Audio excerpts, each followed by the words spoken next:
Hi friends, ఎలా ఉన్నారు friends? ఇప్పుడు మనం చెప్పుకోబోయే ఈ దేశ సంస్కృతి గురించి మీకు తెలిస్తే మీరు ఖచ్చితంగా ఆశ్చర్యపోతారు. ఈ దేశంలో బట్టలు ఎక్కువగా వేసుకోకుండా తిరగడం అన్నది ఇక్కడి ఆడవాళ్ళకి చాలా కామన్. చాలా సాంస్కృతిక దేశం కూడా. ఈ దేశంలో ఎక్కువగా జనం ఉండరు. పైగా ఉన్న జనాభాలో కూడా ఆడవారే ఎక్కువగా ఉంటారు. అయితే ఈ దేశంలో ప్రతిదీ లీగల్గానే జరుగుతుంది.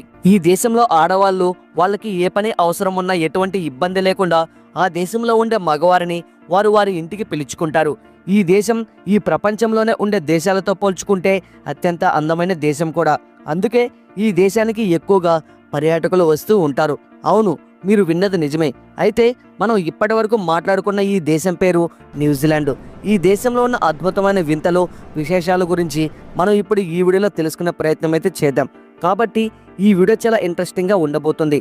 సో ఈ వీడియోని ఎక్కడ స్కిప్ చేయకుండా పూర్తిగా ఎండ్ వరకు చూడండి. అండ్ వీడియోలోకి వెళ్లే ముందు మీ సపోర్ట్గా జస్ట్ లైక్ చేయండి చాలు. అలాగే మన ఛానల్ను ఫస్ట్ టైం చూస్తున్నట్లయితే ఈ ఛానల్ను సబ్స్క్రైబ్ చేసుకొని పక్కనే ఉన్నటువంటి బెల్ ఐకాన్ని యాక్టివేట్ చేసుకోండి. మేము ముందుగా ఏ వీడియో అప్లోడ్ చేసినా వెంటనే మీ మొబైల్కు నోటిఫికేషన్ అయితే వస్తుంది. ఇంకా లేట్ చేయకుండా వీడియోలోకి అయితే వెళ్ళిపోదాం. Let's get in to start our video. Friends, ఈ న్యూజిలాండ్ దేశం ఎక్కువగా సముద్రాల్లో ఉన్న దేశం. అంతేకాకుండా ఈ దేశంలో ఎక్కువగా ఐలాండ్లు ఉండడం వల్ల ఈ దేశం పర్యాటకానికి బాగా పాపులర్ కంట్రీగా మారింది. దీని కారణంగా సౌత్ ఈస్ట్ సీ పరిధిలో న్యూజిలాండ్ ఉంటుంది. అందుకే న్యూజిలాండ్లో నివసించేవారు ఎక్కువగా ఐలాండ్ పక్కన నివసించేందుకు ఆసక్తి చూపుతారు. అయితే ఈ దేశంలో ఎక్కువ సంఖ్యలో ఐలాండ్లు ఉన్నా కూడా ఎక్కువగా నార్త్ మరియు సౌత్ ఐలాండ్లో నివసిస్తూ ఉంటారు. అయితే ఈ న్యూజిలాండ్ దేశం 400 సంవత్సరాల క్రితమే ఏర్పడింది. ఈ దేశంలో మౌలా తెగవారు ఎక్కువగా నివసిస్తూ ఉంటారు. వీరు దాదాపు 1200 సంవత్సరాల నుంచి న్యూజిలాండ్ దేశంలో నివసిస్తున్నారు. ఇక రాను రాను ఈ తెగవారి జనాభా న్యూజిలాండ్లో ఎక్కువ అవుతూ వస్తుంది. ఈ న్యూజిలాండ్ దేశంలో ఉండే మరొక విషయం ఏంటంటే ఈ దేశంలో ఉన్న సముద్రంలో ఎక్కువ లోతుకి వెళ్ళరాదు. ఈ సముద్రంలో 110 కిలోమీటర్ల కన్నా ఇంకా ఎక్కువ లోతుకి వెళ్ళరాదు. ఒకవేళ అంతకన్నా లోపలికి వెళ్ళినట్లయితే మహాసముద్రం అనేది కలుస్తుంది. ఇక అందులోకి వెళ్ళిన వారు ప్రాణాలతో బయటపడ్డవారు చాలా తక్కువ అని చెప్పుకోవాలి. అందుకే అంతకన్నా లోపలికి వెళ్ళవద్దని స్పష్టంగా ఉంది.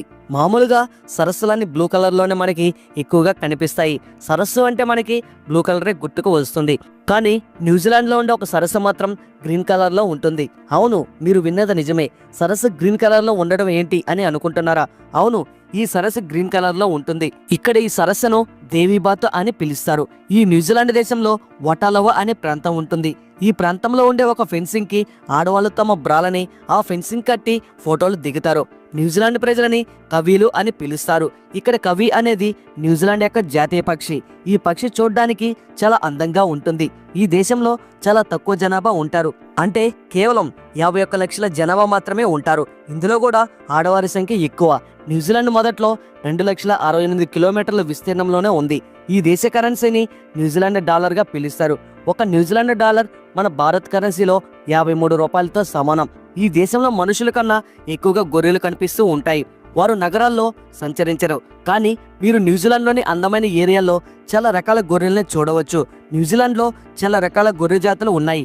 మంచి న్యాచురల్ ప్లేసులలో గొర్రెల్ని మనం చూస్తూ ఉంటాం. అలా ఆ దృశ్యాలు చూడడానికి చాలా బాగుంటాయి. న్యూజిలాండ్ రాజధాని వెల్లింగ్టన్ చాలా అందంగా ఉంటుంది. మొత్తం న్యూజిలాండ్ జనాభాలో ఎక్కువగా రాజధాని ప్రాంతాల్లోనే నివసిస్తూ ఉంటారు. కానీ సౌత్ ఐలాండ్ని దాని కఠినమైన భూభాగంతో దాని గొప్ప గొర్రెల పెంపకం యొక్క చరిత్రకు ప్రత్యేకించి మెకంజీ బేసిన్లో ముఖ్యమైంది. ఇక్కడ గొర్రెలు అధికంగా ఉన్న ప్రాంతాలని సందర్శించినప్పుడు న్యూజిలాండ్ జాతీయ వంటకం వేయించిన గొర్రెను ప్రయత్నించడం ఇక్కడ ప్రత్యేక వంటగా భావిస్తారు. ఈ న్యూజిలాండ్లో ఆక్లాండ్ అనే అందమైన సిటీ ఉంటుంది.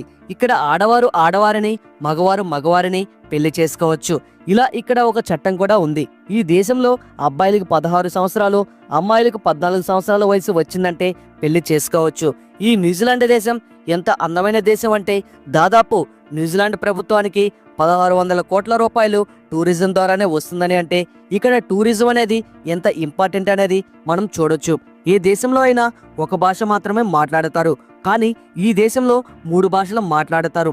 అందులో మొదటిది ఇంగ్లీషు, రెండోది మౌరి, ఇక మూడోది న్యూజిలాండ్ సైన్ లాంగ్వేజ్. డెన్మార్క్ దేశం తర్వాత న్యూజిలాండ్ దేశ ప్రజల్ని చాలా నిజాయితీ గల మనుషులుగా చెప్పుకుంటారు. ఈ దేశ ప్రజలు చాలా నిజాయితీగా పనిచేస్తారు. అంతేకాకుండా ఈ దేశంలో 18 ఏళ్ళు దాటాక మాత్రమే వాహనాలు నడపడానికి పర్మిషన్ ఉంటుంది. కానీ 15 ఏళ్లకే ఈ దేశంలో డ్రైవింగ్ లైసెన్స్ తీసుకోవచ్చు. ఈ దేశంలో మీరు కనీసం చూద్దామన్నా కూడా ఒక్క పాము కూడా కనపడదు. ఎందుకంటే ఇక్కడ భూమి మరియు వాతావరణం పాములు బ్రతకడానికి అనుకూలంగా ఉండదు. ఈ న్యూజిలాండ్లో ఆర్నెస్ట్ రూథర్ఫర్డ్ అనే శాస్త్రవేత్తకి పరమాణు పరిశోధనలో నోబెల్ బహుమతి లభించింది. ఇక్కడ ఉండే కొన్ని చెట్లు చాలా ఏళ్ల నాటివని చెప్పుకోవచ్చు. అంటే దాదాపు 1000 సంవత్సరాల వయసు కలిగి ఉంటాయి. ప్రతి దేశంలో ఒకే ఒక్క జాతీయ గీతం ఉంటుంది. కానీ ఈ న్యూజిలాండ్ దేశంలో మాత్రం 2 జాతీయ గీతాలు ఉంటాయి. ఒక జాతీయ గీతం లెట్స్ సేవ్ ద క్వీన్, రెండోది డిఫెండమ్ న్యూజిలాండ్. దాదాపు 14 ఏళ్లుగా నివసించడానికి మరియు పర్యటించడానికి ఈ దేశం చాలా సురక్షితమైనదని చెప్పుకుంటుంటారు. ఈ దేశ ప్రజలు ఎక్కువగా నడవడానికి ఇష్టపడతారు. ఎటు వెళ్ళినా సరే నడిచి వెళ్లేందుకు మొదటి ప్రాధాన్యత ఇస్తారు. ఇక్కడ ఉండే సరస్సులు బ్లూ కలర్ లో చాలా నీట్ అండ్ క్లీన్ గా ఉంటాయి. దాదాపు 70 కిలోమీటర్ల వరకు సరస్సు లోతును మనం చూడవచ్చు. ఈ దేశంలో ఈస్టర్, గుడ్ ఫ్రైడే పండుగలు చాలా గొప్పగా జరుపుకుంటారు. ఈ దేశానికి రావాలి అనుకునే వారికి ఈ ఇన్ఫర్మేషన్ చాలా వరకు బాగా ఉపయోగపడుతుంది. కానీ ఈ దేశానికి రావడానికి మాత్రం వీసా దొరకడం చాలా కష్టం. ఈ దేశంలో ఒకప్పటి వారు యూరప్ నుంచి వచ్చిన వారే. ఈ దేశంలో ఎక్కువగా బ్రిటిష్ వారిదే పైచేయిగా ఉంటుంది. అందుకే ఈ దేశంలో ఎలిజబెత్ రాణిని ఈ దేశ క్వీన్గా ఇక్కడ ఉండే మెజారిటీ ప్రజలు భావిస్తుంటారు. ఇక్కడ ప్రజలు సాయంత్రం 6 నుంచి 7 గంటల మధ్య తమ డిన్నర్ని కంప్లీట్ చేస్తారు. తొందరగా నిద్రపోతారు. ఇక్కడ ప్రజలు చాలా మంచి ఉద్యోగాలు చేస్తూ ఉంటారు. ఈ న్యూజిలాండ్ దేశం యొక్క పరికాష్ట ఇన్కమ్ $45,440. చాలా దేశాలతో పోలిస్తే ఈ న్యూజిలాండ్ దేశం పరికాష్ట ఇన్కమ్ చాలా ఎక్కువ. మీకు ఒక ఫన్నీ విషయం ఏంటంటే ఆస్ట్రేలియా దేశానికి చెందిన ఒక వ్యక్తి టీవీలో న్యూజిలాండ్ దేశాన్ని అమ్ముతున్నట్టు యాడ్ రిలీజ్ చేశాడు. ఆ తర్వాత ఆ యాడ్ని తొలగించారు. అయితే ఈ న్యూజిలాండ్లో రబ్బీ అనేది ఎంత ఫేమస్ అంటే క్రికెట్ కూడా అంతే ఫేమస్. క్రికెట్లో చాలా మంచి ప్రదర్శనని కనబరుస్తూ ఉంటారు. అయితే ఇంకొక ఇంట్రెస్టింగ్ విషయం ఏంటంటే మీరు ఈ న్యూజిలాండ్ దేశంలో ఒకే రకమైన వాటర్ను తాగుతారు. అంటే ట్యాప్ వాటర్నే తాగాల్సి ఉంటుంది. మన భారతదేశంలో లాగా మినరల్ వాటర్ లాగా ఇక్కడ ఇలా ఉండదు. మొట్టమొదటిసారి ఎవరైనా న్యూజిలాండ్ దేశం వెళ్తే కనుక ఏదైనా హోటల్ రూమ్లో ఉండే వాటర్ కోసం రిసెప్షన్కి కాల్ చేస్తే వాష్రూమ్లో ఉండే వాటర్ని కూడా తాగొచ్చు అని చెప్తారు. ఇది విని మీరు ఖచ్చితంగా ఆశ్చర్యపోతారు. ఎందుకంటే ఈ దేశమంతా నడిచేది ఒకే రకమైన నీరు. అదే నీరు మీకు వాష్రూమ్లోనే వస్తుంది. అదే నీరు మీకు బయట రెస్టారెంట్లో కూడా దొరుకుతుంది. ఇంకొక ఇంట్రెస్టింగ్ విషయం ఏంటంటే ఈ న్యూజిలాండ్లో కనుక మీరు ఏదైనా సూపర్ మార్కెట్కి వెళ్తే ఏ ప్రోడక్ట్ మీద కూడా మీకు ఎంఆర్పి రేటు అన్నదే కనిపించదు. ఏంటి ఎంఆర్పి రేటే ఉండకపోవడం అని అనుకుంటున్నారా? అవును, మీరు విన్నది నిజమే. ఆ ప్రోడక్ట్ కింద అన్ని ట్యాక్స్లను కలిపి ఉన్న ఒకే రకమైన రేట్ను ఉంచుతారు. అలా ఉంచడం ద్వారా మనం ఆ ప్రోడక్ట్కి ఎంత చెల్లిస్తున్నాము అన్నది మనకి క్లియర్గా తెలుస్తుంది. ఇంకొక విషయం ఏంటంటే మామూలుగా మన ఇండియాలో ఏదైనా రెస్టారెంట్కి కనుక మనం వెళ్తే తినడం పూర్తయిన తర్వాత వాళ్ళు మన దగ్గరికి ఒక బుక్లో బిల్లును తీసుకువస్తారు. కానీ న్యూజిలాండ్లో ఇలా ఉండదు. మనం తిన్న తర్వాత మనమే కౌంటర్ దగ్గరికి వెళ్ళి మనం ఏం తిన్నామో చెప్పి మనమే బిల్లు కట్టి వెళ్లాల్సి ఉంటుంది. అవును, మీరు విన్నది నిజమే. ఈ దేశంలో రిటైర్మెంట్ ఏజ్ 65 సంవత్సరాలు. ప్రభుత్వం ఏ రకమైన బెనిఫిట్స్ ఇచ్చినా 65 సంవత్సరాలు దాటిన వారికి మాత్రమే ఇస్తుంది. 65 సంవత్సరాలు దాటిన వారు ఇక్కడ రకరకాల వాటిల్లో వాలంటీర్గా కూడా పనిచేస్తారు. న్యూజిలాండ్లో ప్రసిద్ధి చెందిన విషయాలు bay of island. Bay of islands New Zealand పర్యాటక ప్రాంతాల్లో ఒకటి. ఇది చూడడానికి చాలా అందంగా ప్రకృతిలో ఇమిడి ఉంటుంది. ఇక్కడికి వచ్చే పర్యాటకులు ఈ ఐలాండ్లో పడవ సవారీలు కూడా చేసుకోవచ్చు. ఇది పెంగ్విన్లు, తిమింగిలాలు మరియు డాల్ఫిన్లతో సహా అనేక అన్ని దేశాల జంతువులుగా నిలయంగా ఉంటుంది. ఇది ఫ్యామిలీ వాలంటీర్స్కి కూడా చాలా అనువైన ప్లేస్ అని చెప్పడంలో తప్పేమీ లేదు.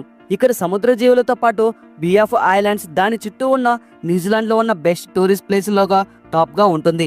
ఆక్లాండ్ అనేది న్యూజిలాండ్ యొక్క రాజధాని కాకపోవచ్చు, కానీ ఈ దేశంలో అతిపెద్ద మరియు అంతర్జాతీయంగా అత్యంత సుందరమైన నగరం. ఇది అగ్నిపర్వత ప్రకృతి దృశ్యమై నిర్మించబడింది. దాని చుట్టూ వెయిట్ మఠ మరియు మనకో హార్బర్లు ఉన్నాయి. అందుకే సిటీ ఆఫ్ సేల్స్ అని పేరు వచ్చింది. ప్రపంచవ్యాప్తంగా అనేక మంది బోటింగ్ ఉత్సాహాన్ని ఆకర్షిస్తున్నారు. న్యూజిలాండ్లోని ప్రసిద్ధ పర్యాటక ప్రదేశాల్లో ఆక్లాండ్ ఒకటి. ఈ నగరం చుట్టూ సుందరమైన దీపాలు, దట్టమైన హర్షవేశ్యాలు మరియు అగ్నిపర్వతాలు ఉన్నాయి. అదనంగా అద్భుతమైన బంగారు మరియు నలుపు బీచ్లను కలిగి ఉంది. ఇది బీచ్ ప్రేమికులకు స్వర్గధామంగా మారింది. ఈ న్యూజిలాండ్ ప్రజలు లేదా గివిస్ తమ జాతీయ క్రీడను రబ్బీని ఆడడానికి ఎక్కువగా ఇష్టపడతారు. న్యూజిలాండ్ జాతీయ రబ్బీ జెట్ అయిన ఆల్బెక్స్ ప్రసిద్ధి చెందింది. దేశవ్యాప్తంగా వివిధ రబ్బీ ప్రాంతాల మధ్య డైనమిక్ ఇంకా స్నేహపూర్వకమైన పోటీ ఉంది. ఈ న్యూజిలాండ్ను సందర్శిస్తున్నప్పుడు ప్రత్యక్ష రబ్బీ మ్యాచ్ను తీసుకోవడానికి ఎటువంటి కారణం లేదు. ప్రత్యేకించి ప్రతి ముఖ్యమైన పట్టణంలో రబ్బీ గేమ్ స్టేడియంలో ఉంటుంది. నల్ల జాతీయులను ఆకా అనే సంప్రదాయం మావోరీ యుద్ధ నృత్యంలో ప్రతి అంతర్జాతీయ మ్యాచ్ని ప్రారంభిస్తారు.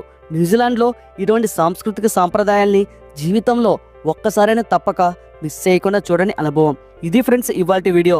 చూశారు కదా, ఈ న్యూజిలాండ్ దేశం గురించి మీ అభిప్రాయం ఏంటో ఖచ్చితంగా కామెంట్ చేయండి.